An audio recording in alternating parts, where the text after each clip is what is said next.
Again, we are back here having a bit of difficulty with the stream, but just joining us, this is Pirate Football here on KROX, and well, Crookston is in a bit of a hole here against Bemidji. They trail 3-0. We tried to take a break here for an injured Pirate, and when we did, the application that's running our stream crashed on us. But we're back now. We haven't missed anything. Just a couple more minutes tick off the clock here, and everybody appears to be all right for the Pirates as Bemidji has it once again. Their offense has controlled the time of possession here. They've been dominant in this one and trying to add on maybe another goal or two in the second half. Maybe feel good points as Riley tries to work around. The man trips over it, and Crookston trying to clear things out. As there's a bit of space and a clearing kick now from the Pirates and McCody Weber, who got all the way out near the 40-yard line before he sent it away. Weber, one of the defensive aces here for Crookston. But Bemidji back on offense again. So we'll just have to go back to the back part of the field.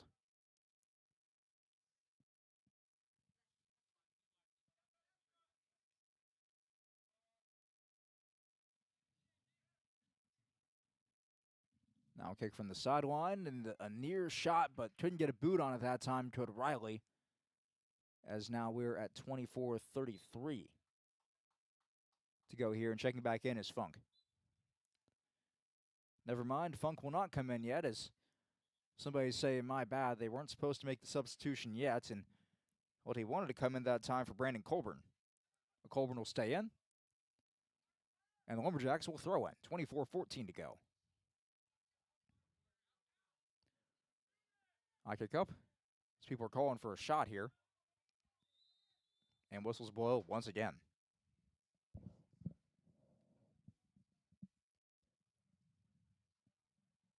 Yeah, Bemidji's got the big lead here. As Stone will make a nice move and get the ball back to the officials. And the Pirates will get ready to make more substitutions. Again, Funk already planning on checking in. And it'll be Hansen to check in first. Funk's still on the sideline, so Funk will check in and he will replace Weber. And a sub will be made on the other side for Bemidji. Coming out is Austin Reaver, who has a goal. Coming in to replace him is Sam Byrne. And now Funk will check in and he will replace Colburn. As the clock is actually stopped here for this substitution, you don't see that all that often, at least in this part of the game. Maybe later in games it's more common, but subs come in, and the Lumberjacks get a free kick from the 30 on the near side.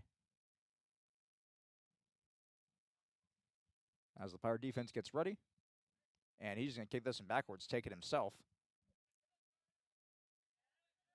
Now finds Riley. Riley through traffic, sent the other way by the Pirates. Across midfield now, the closest one to it again is Zellman. Zellman sends back to his keeper, who will send it the other direction. Trying to find Stone now. Stone with it. Back to or kicked away rather by Fee, but still on the Pirate defensive end of the field. Crossing pass, again, into the hands of Windham. And the ball skills of Windham have really been apparent here today, as he's now made 6 saves in the half. He's seen now 21 shots in this one. Windham's done a very good job. When you let 3 of 21 go through, I mean, of course, going 3 shots in is not great, but on 21 attempts, I mean, still the percentage is going to be pretty good on that, you would think. Of course, I'm a mathematician. Can't do that in my head right away, but that would be, let's see, 21. And basically he's making 1 in 7 shots are going past him.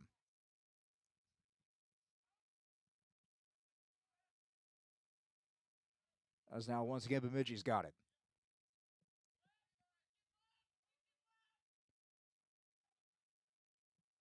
Again, trying to find Stone. Stone fakes the kick, keeps it close, passes outside, looking now for Hughesby. Hughesby the other way. On the far side, tap for a moment, but Crookston will clear it out once again off the boot of Bochow. Near the sideline's out of bounds. Bemidji throwing on the way. More subs coming in for the Pirates. Let's see, Riker Arnold's coming in, as is Jaden Mulvey. And there's a player wearing number 1 who is not on our roster coming in for Crookston as well. So You'll check in the game. Coming out will be Bochow, Reese, and it looks like that's Fee coming out. As they all get a round of applause here from the Pirate faithful and the bleachers. Throw one on the way. And quickly slid down and caught by Windjam. Emerged from the goal quickly there to make sure nothing happened before the ball even touched the ground. As Windjam will boot it away now, 21-10 to go in the game.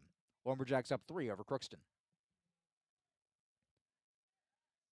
Contreras tries to get it away. Now kick to the other side. Off the head of one of the Lumberjacks now. And again, Riker Arnold in there on the offensive end trying to make some things happen, but can't quite do it, as now it is Wren trying to find, again, Hughesby. It's Jaron Hughesby. And then Lincoln Waldall kicks out of bounds for the Pirates here. So 120 kicks it out. Another one throws it in as Wren looks inside trying to find Zellman. Now approaching the halfway point in this second half of play. Trying to find somebody in the middle of the field. And a bit of a chance there as Riley wanted one but couldn't quite get it in time. Now there's a shot. It is high.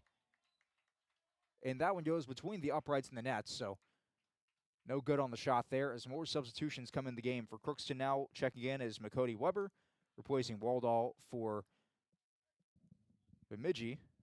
It'll be, again, Al Toward. He comes in and he replaces Hughesby.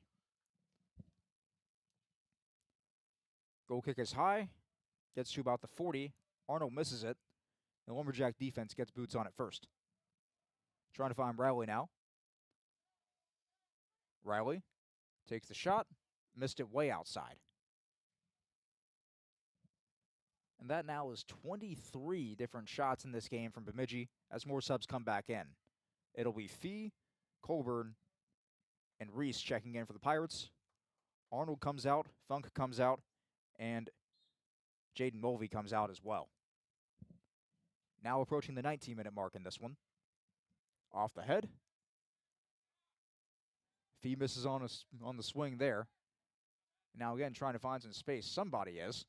As there's another shot right into the chest of Waldall. Or of Windjam, pardon me. As Windjam makes yet another save.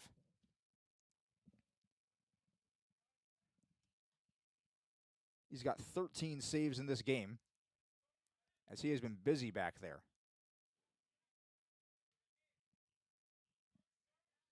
"13 saves on 24 shots by the Lumberjacks, 3 goals made. As is only 3-0, but it could be a lot worse for Crookston. Ball rolls out of bounds on the far side, onto the track. New ball gets thrown in, and a throw-in coming in for Crookston. It'll be Nolan Cassavon to toss it in for the Pirates. Another sub checks in. It'll be Jace Bruggeman, the midfielder,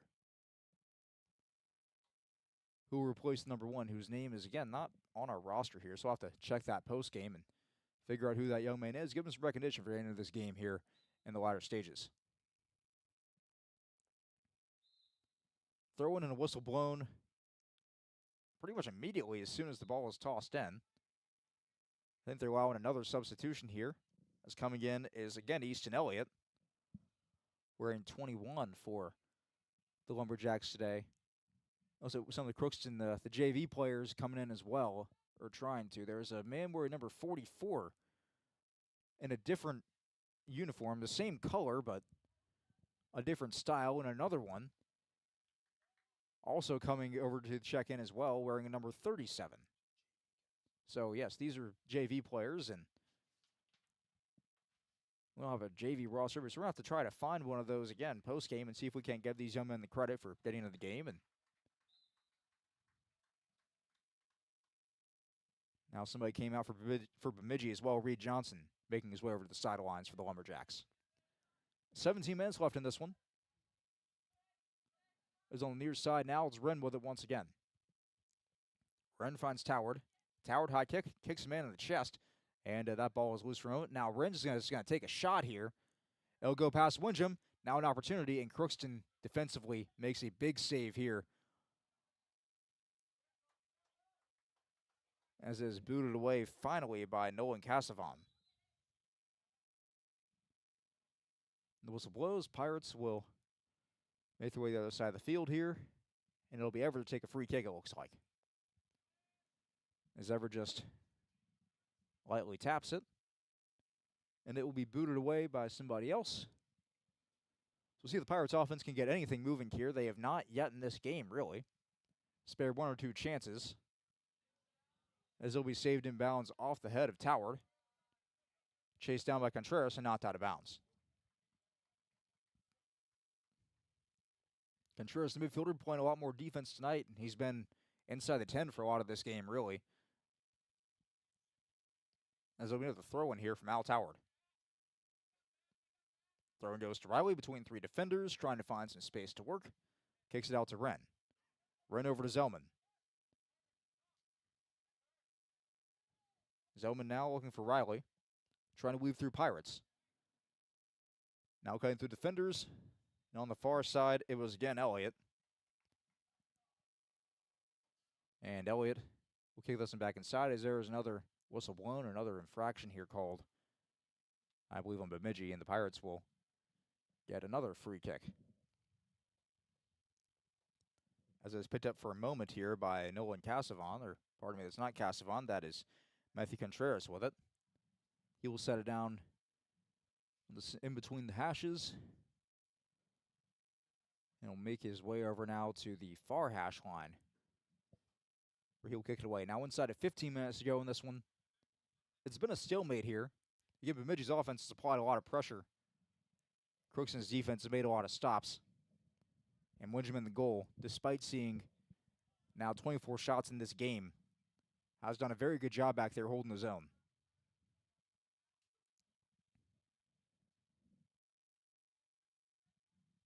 On the far side with it are the Lumberjacks once again. Trying to create some space. Toward's got space on the far side. They pass it to him. Toward trying to keep it in bounds, tiptoeing down the sideline, gets to Wren. Wren now evades the slide on the pass. Now Crookston's got it back for a moment. Bochow had it. And the ball is sent in the direction, and it will roll out of bounds. As Windham didn't have to do a whole lot on that one, the ball just kind of sails the other direction. Everybody makes their way back in towards the goal, as we're going to have a corner kick upcoming here from Bemidji. It's Riley who's going to send it back in. Waiting on the ball to come over there is Riley. And he'll set it down there in the corner. 13:40 to go in the game. Lumberjacks up 3, trying to add one more. Misses everybody, and will roll out of bounds on the other side off of somebody's head. It'll be off on the Lumberjacks, and here are some more substitutions for Crookston. The ones we know. Let's see, Bochow is coming back into the game, as is Gunnar Groven. And then a couple of JV players, a 44 and 37, who I don't think we have either of those numbers on our roster right now. So again, we'll try to figure out who those young men are and give them a shout out here during the postgame if we can.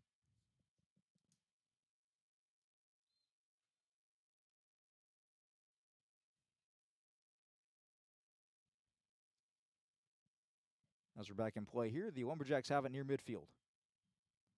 Crossing now with 12:54 to go. Inside the 30. Pass back outside. Trying to find Wren instead. Is kicked out of bounds. So a throw-in coming here from one of was going to be one of the JVers take it instead. It'll be Everett to come in his place. As Everett will take his time here. And he throws over the head down the sideline looking for Groven. Groven trying to get around Toward and can't. So Toward will now throw in, it looks like, for Bemidji.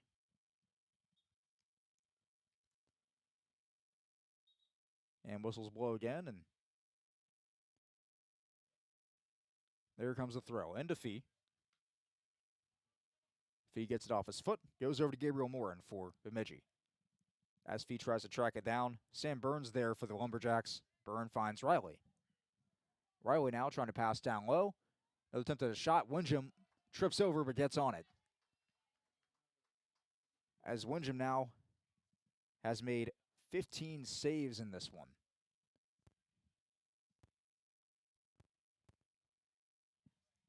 Punt goes out near midfield once again. Off the foot of Riley. Now to the feet of Brandon Colburn for Crookston. Colburn trying to run for it. And he cannot get there as the Lumberjacks take it away once again. It appears Dashel Hillier is out of the goal because he usually wears 17, and there's a 17 actually on defense right now. So that's who the other goalie is for Bemidji, too, who's been playing there in the second half. As now between a couple of defenders, there's an attempt on a shot, but good defense here. As there's a chance for a shot, I should say. There was no attempt actually made here by Burns. But now Toward, I think he wanted to take a shot instead. That one goes into the pass of growing grass on the far side. Bounces over both fences toward the school, and that hits the side of the building. So we see the leg strength there from Toward, but maybe just a bit too much on that one, and the accuracy not quite there. As more subs come in for Crookston now, we saw, again, Reese check back into the game for the Pirates. Toward now trying to find a man. And now it appears that a few of the JVers for Bemidji will make their way into the game. A lot of smaller bodies on the sideline now getting ready for action as we're approaching 10 minutes left to go in this one. Fee will send it high and away. It will bounce on the sideline. The backspin knocks it out. Now more subs coming in for Crookston. Riker Arnold's checking into the game. For Bemidji, let's see. We've got 25, Landon Reaver. Number 9, Ashton Wright. Among others. I think I saw a 6 in there. Rylan Ceballos, pardon me. Another freshman. 22 is checked in. 22 is Brecken Holte, pardon me. And then 23 is Alex Harrison. So, again, a lot of these younger players, Holte, Harrison, and Reaver were actually on the roster either. They were added pregame in Penn by Bemidji's head coach, Rick Toward. Mentioned these guys might be able to play, and if they do, those are who they are. As this ball goes out of bounds. And again, the ball rolls onto the track. So, get another ball in play here. It'll be tossed in here by Reese, who couldn't quite make the grab on that one. He's going to have to just run to the sideline and pick it back up. Reese throws in, overshoots Everett just a tad, goes back to the feet of the Lumberjacks. Right now, Ceballos has it. Ceballos passed back. He wants Zellman. Now back to Ceballos. On the near side now, it's Toward again. Toward goes back to Wren. Wren trying to find Ceballos. And a couple guys fight for it now, but eventually it'll be Landon Reaver to get on it. Reaver gets it back at the 40. He missed it, actually, so Zellman will have to take it near the 45. Another down low pass. And the Lumberjacks is trying to get even more chances here. They have really controlled the ball this half of play. That's been the story of this one, is Crookston's been across midfield maybe twice in this half. The chances on offense have simply not been there. And then going in, Bemidji was a very talented shooting team, a very talented offensive team.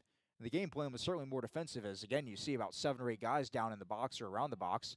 As now Towers trying to get a shot off, but the defense, again, gets in the way there as Bueller stands in to prevent the attempt from being made this time by another one of the Lumberjacks.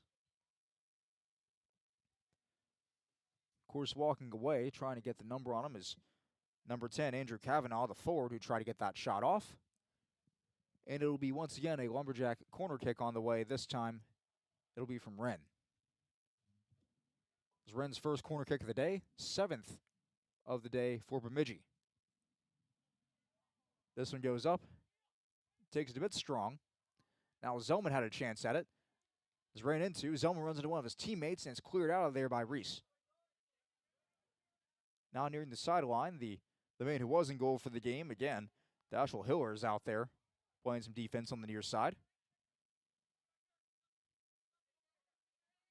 As it'll once again be Bemidji offensively. The ball back across midfield for the moment.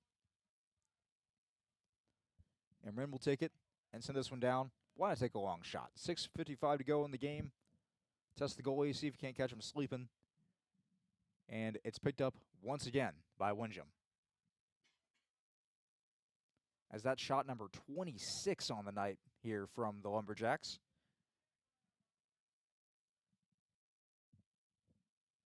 Now it's 16 saves on the evening from Windjam.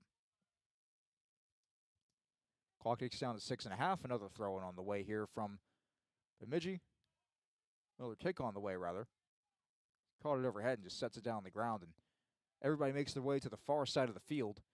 As this kick goes in, goes off the head of one of the Crookston defenders.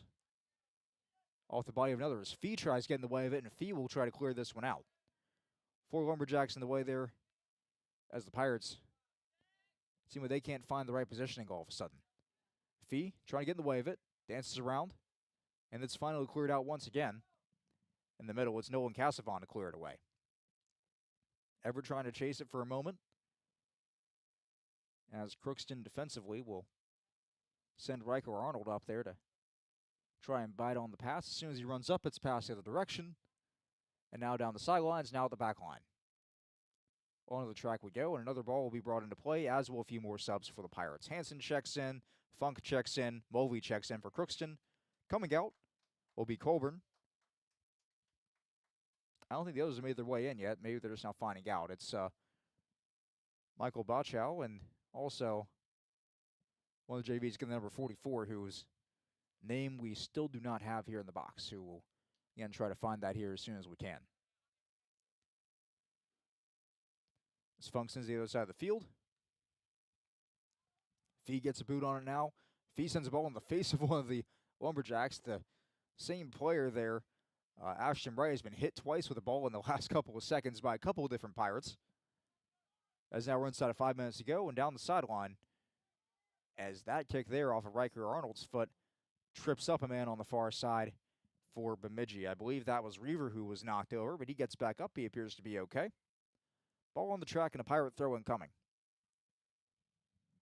Lumberjacks still have a 3-0 lead. Pardon me, will be a Bemidji throw-in coming as Crookston got on it for a moment, but it'll be going the other direction. Lumberjacks with it now. Cleared out once again by Crookston.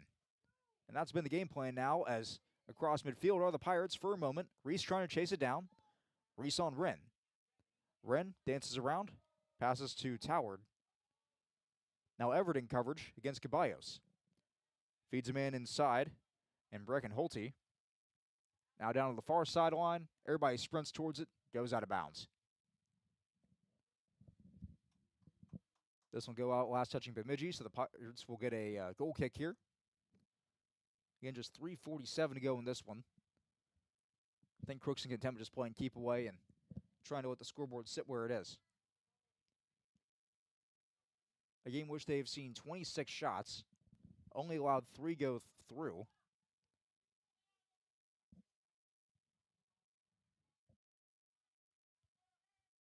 But Bemidji's not done yet. Still applying pressure all the way to the end in this one.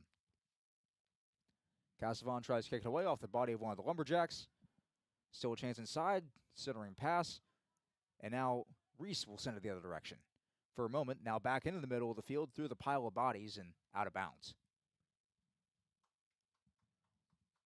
There were 6 Pirates there to 1 Lumberjack in that crowd there in the end zone as the ball rolls out of bounds and a goal kick on the way. As that one will go back to the Bemidji once again. It was Contreras who took the short kick from the goalkeeper, Winjam. Jogged up to it. The Lumberjacks were aggressive in getting there. They made a bit of a play on it here. Throw goes back to the Lumberjacks. Again, Everett had it for a moment. Now off the head of Funk. And this is getting deeper into Bemidji territory now, the deepest we've seen it in a while, and the goalkeeper sends it away. Funk chases it down, now off the head of Fee. Inside of 2.5 to go in this half, in this game. And Crookston's offense trying to make one more chance here as a man is tripped up. Contreras, that was, who was tripped after making the long kick. And Lumberjacks, again, just trying to slow things down, keep it on there into the field here. Their offensive end apply some more pressure as Caballos sends it outside. Now another attempt toward the goal, and another one rolls out of bounds.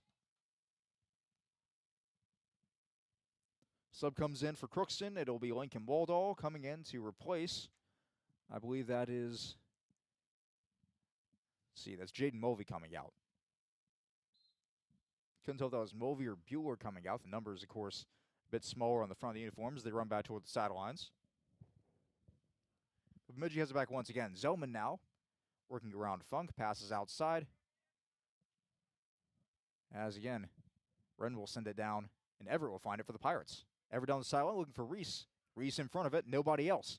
Reese maybe has a breakaway. Reese spinning around, trips up on it, and closing it on quickly was Wren as Reese tries to fight him to the end. And now a whistle blows. And now with a minute to go here,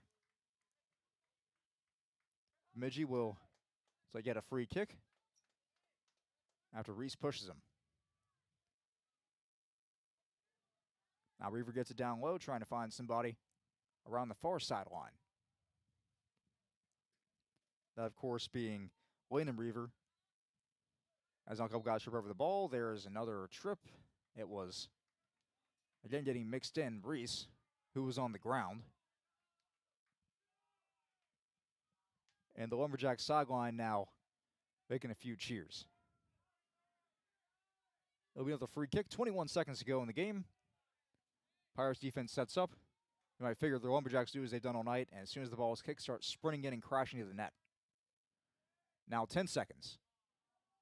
This one's kicked. It is wide left. Clock takes down to 5, and that will probably do it here, as there is no rush to get the ball back in play. Your final score here in Crookston, 3-0. Bemidji defeats the Pirates on this windy Wednesday afternoon. As both teams will go to their respective sides, they will celebrate on the Bemidji side. On the Crookston side, they will shake hands, and they will wrap up the regular season now as they drop to 9-5 on the season. They'll get a few days off here before they start section play next week. Let's go on ahead and take another break. When we return, we'll have our post-game stats, and we'll see if we can't get an interview with Power Coach Lon Boyke. That's on the way after this on KROX.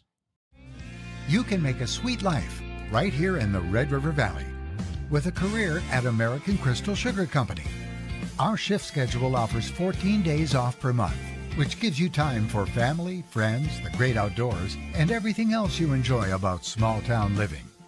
Entry-level positions are available, and pay starts around $18 per hour. Apply today at crystalsugar.com and share in our sweet success. Riverview Health, exceptional people, exceptional care. The team at Riverview Health is getting stronger to serve you better. Riverview Health is pleased to welcome orthopedic surgeon Dr. Brennan Smith. Dr. Smith specializes in joint replacements and sports medicine. Dr. Smith is now seeing patients at Riverview Clinic in Crookston, East Grand Forks, and Thief River Falls. You know you'll be in good hands with Riverview Health when you need specialized care. For appointments, call 218-281-9595.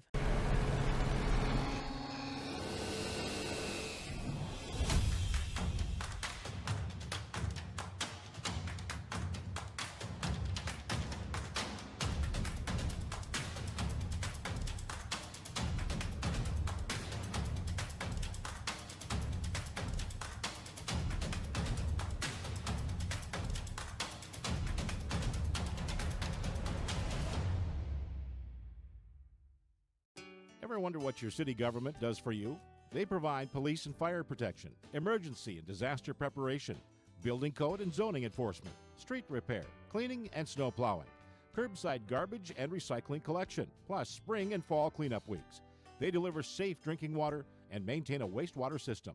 They care for 22 parks and provide year-round recreation activities. They give loans for economic development and housing. They do all this and much more with the help of your city employees.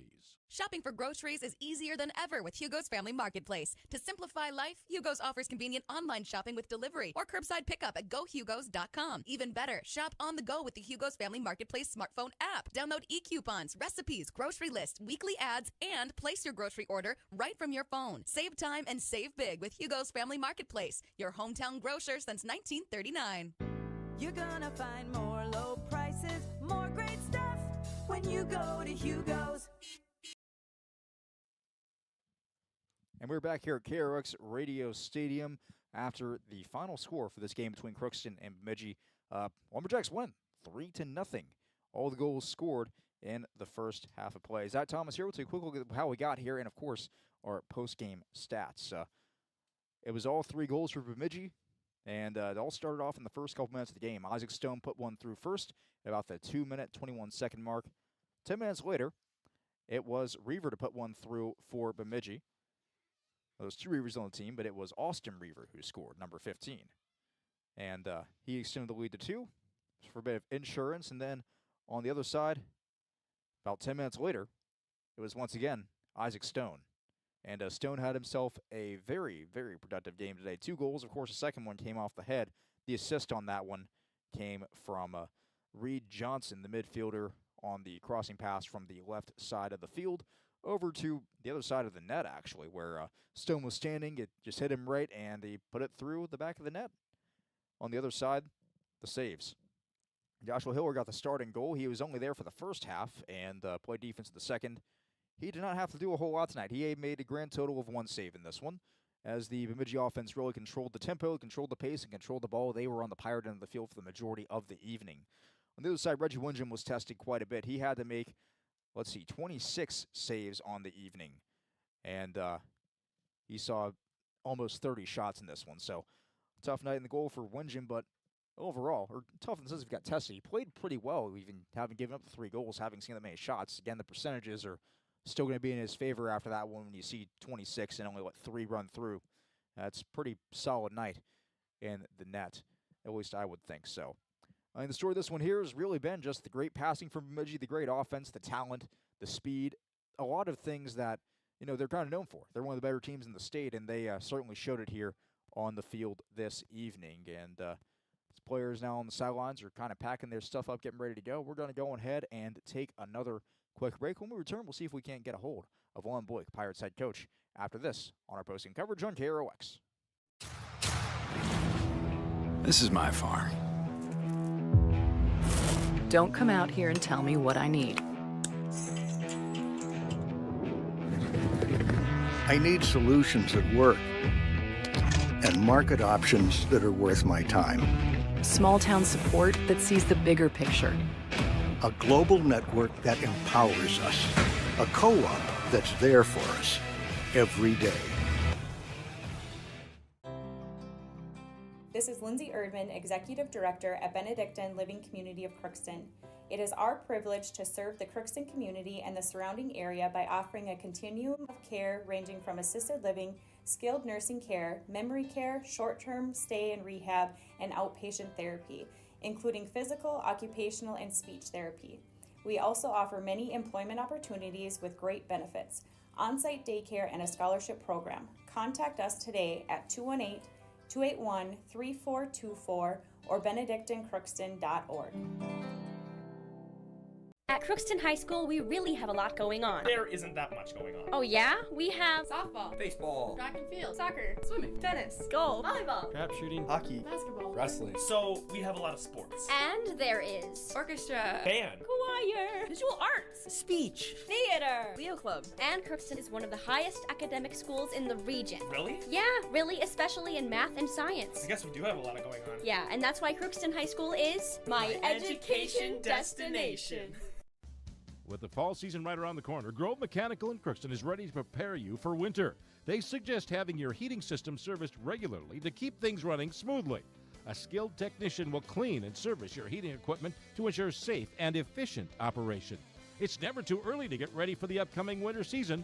Before the cold sets in, call Grove Mechanical today, your hometown heating and cooling professionals. Give them a call, 218-281-3863, or visit their website, grovemech.com. For all of your automotive service needs, call Christian Brothers Ford here in Crookston. We have a service team to handle all of your vehicle's needs. Does your vehicle pull to the right or left? Call and schedule an alignment today. Proper alignment saves gas and wear on your tires. We're here to take care of your vehicle repairs and maintenance. Call Christopher or Jersey in the service department at 281-1338. Make an appointment today with the service department at Christian Brothers Ford of Crookston, where we make it easy. This is my farm. Don't come out here and tell me what I need. I need solutions that work and market options that are worth my time. Small town support that sees the bigger picture. a global network that empowers us, a co-op that's there for us every day.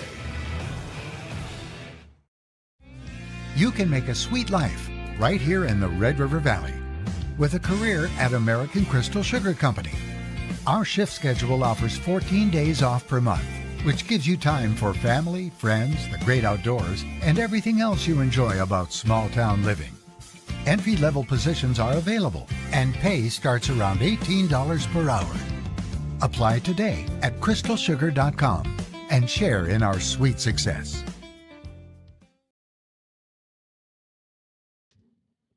And we are back now at KRX Radio Stadium. One more time from our post-game coverage. We've got Coach Juan Boyd here for our post-game show. And, Coach, well, this game we knew it was going to be a bit of a challenge, a bit of an uphill battle in this one, but a lot of good things to take away from it. What do you think? Well, we wanted to play this game. We played these guys, you know, they're a 3A school. I think they're one of the top 10, 12 schools in Class 3A, and we knew it would be a battle coming in, so we kind of decided we were going to settle into a defensive mode. And, you know, they got a couple, 3 goals early there, and then after that, we pretty much shut them down the rest of the game. And I know they were getting a little frustrated, but, you know, our goal is hopefully to keep it as low scoring as we can, and 1-0 game or 0-0 or even, and we would have been very happy with the draw there. But we worked very hard, and kids held their formation really well that we changed up to try to be a little more defensive oriented. Yeah, I would say the defense certainly was able to work for guys, especially in the second half. What were some things maybe that changed from the first half in the first 20 minutes so when all those goals were going through to in the second? Well, we didn't do a very good job in the first half. I think the first goal, we just left a guy wide open and not, we call it being marked up, but everybody, it's basically a man-to-man down there sometimes. You got to find people in front of the goal. And they left a guy wide open there, and, you know, Reggie's not going to stop that because that's pretty tough to stop. And so that was the first goal. The other 2 goals came off balls that they just kicked from one side of the net down to the opposite side. We call them a cross ball, and you know they were crashing guys coming in from that side, and we didn't do a very good job of boxing out over there, and that's how they got their other goals. After that, it was nothing. I mean, we shut them down pretty well. You mentioned one of the keys before this game was to shut down Isaac Stone. How would you say you guys did that tonight? Yeah, we really did. And Isaac's an outstanding passer, and he sets a lot of people up. And I think we were pretty successful doing that today. All right, and then, well, moving forward, I mean, this game here may be a good litmus test. What would you see out of your team that maybe is a positive or some things you want to take from this and then say work on going forward headed into the sectional play? Well, first of all, I thought the second half was pretty outstanding for us because they had to win behind them, and that makes a big difference in playing soccer. And so I was really proud of our guys that way. And, you know, second of all, we're playing a really good team, a Class 3A school, and who's, like I said, somebody said maybe they were 10th or 11th in Class 3A. I don't know what they are, but they're pretty good. And we're a 1A school, and we played them really, really strong, I thought. You know, we had to settle into more of a defensive mode because in years past, they put up 10 and 12 goals on us. So I felt pretty good about that. That's going to prepare us well for the playoffs. Now, we played, I don't know who we're going to play coming up here, but, you know, this was we could almost call it a good practice for us because our defense has been pretty good all year, and I think it got better today, and that's going to help us going into the playoffs. For sure, heading into these playoffs, what's the strategy as far as, you know, rest and practice and what over these next few days before the first game? Yeah, we're going to practice tomorrow, and I think we're going to give them a couple days off, Friday, Saturday, Sunday, and then we'll come back, practice Monday, Tuesday, Wednesday. You know, it's not a long season, but it's a lot of running, and the kids need to get their legs back, and we want them really fresh. So that's why we're gonna go tomorrow for probably an hour and 15 minutes, and they're sore. We played 2 matches in 2 days now, so we'll get good stretching in and get some shooting in and run through some things, and give them Friday, Saturday, Sunday off, and we'll hit it hard Monday, and then kind of start to back off a little bit on Tuesday, Wednesday in preparation for our game Thursday. Of course, I forgot to ask you a minute ago. I probably should have done this earlier, but your goalkeeper, Reggie Wingham, again, had a pretty good day in the goal, I think, by my math. He had 26 shots fired at him, only let 3 run through him. A good number, but I just want to hear about what you saw from him tonight, having seen all the shots, and how his test went this evening. Well, I thought Reggie was pretty good. You know, the 3 goals he gave up wasn't necessarily his fault, and, you know, defensively we had missed a couple things back there, but you know, he got every other ball that came to him, and a couple were pretty hard, intense shots that he knocked down, several of them, in fact, but from a long distance. And for the most part, our guys did a nice job of trying to keep the ball out of the middle and let them get easy shots, once they got their 3 goals. But I thought Reggie was good. He continues to be good and get better. All right, Coach, have we have the final word? Anything else here we should know? No, I think we left the game. Nobody likes to lose, but I think we left the game feeling good about ourselves and what we were able to accomplish. And, if coulda, woulda, if we'd marked up those guys better and they don't get those goals, it's a pretty good ball game, a 1-0 game or 0-0. So I guess I'm happy with the guys' effort, and we're looking forward to the playoffs next week. All right, thank you for the time. Again, that is Coach Lon Boyd here on our post-game coverage here at KRX. Pirates dropped to 9-5 on the year after losing 3-0 to Bemidji this evening. Coach, thanks again for the time. Good luck the rest of the way. Thank you. All right, and with that said, we're getting ready to go ahead and wrap things up here. Just want to say thanks again to everybody for listening this evening, for watching here on our video stream this evening, despite all the difficulties we may have had with the crash and whatnot. But we got through it, as we like to do here. Gotta love live radio. But with that, my name is Zach Thomas for Gabe Bishop and all of us here at KRX. We'll see you next time. This has been Pirate Soccer. Lumberjacks win